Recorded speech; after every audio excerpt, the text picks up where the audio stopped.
Let's move on now. So, how must it feel to have all your hard work ruined by a doping athlete's years of training and sacrifice to find out that person who beat you cheated? Let's ask Andrew Steele, who's a British runner and competed in the 2008 Olympic Games. Thank you very much for joining us. Now, what was your reaction when you heard today? Well, I guess like the McLaren report is quite shocking, actually, in just the scale and the extent that people have gone to cheat the system, and in this case, like almost to the highest level. So it's very much a kind of a cocktail for the worst things that could happen to the sport. Actually, individuals implicated, people higher up the chain implicated. So it's a very, very unfortunate situation. Like this, it's great that this investigative report has been done and we can find this out. But it's really a shame that this was happening, and it's really, really sad for the integrity of sport and for what people watch on screen to know that this has been going on for so long. Well, you train almost all of your life to get Olympic glory.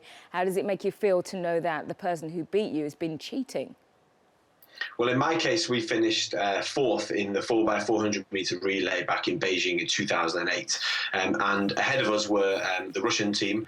And one of those athletes, upon retest some 8 years later of his original sample from the Beijing Games, actually they found an adverse analytical finding. So effectively, the Russian team have been, I guess, sort of, retrospectively banned, which for me is obviously, it's a very bizarre situation. I missed out on being on the podium all those years ago. That was the closest I came to real success in my career. So it's a shame to have missed out on that. But either way, I'm glad that in some way that someone can be caught eventually. And I think this idea of keeping samples, retesting them in the future, is a great deterrent to stop athletes cheating in the first place. Okay, very quickly, have the Olympic Games lost their way? Is winning that important that people feel the need to cheat? Well, this report in particular definitely shows that certain countries, federations have definitely lost their way. This isn't just Russia. We need this kind of resource and effort applied to every single federation, actually, in order to really bring everything back on track. And I believe we will. I think this is the first stage in a sort of very good, clean future.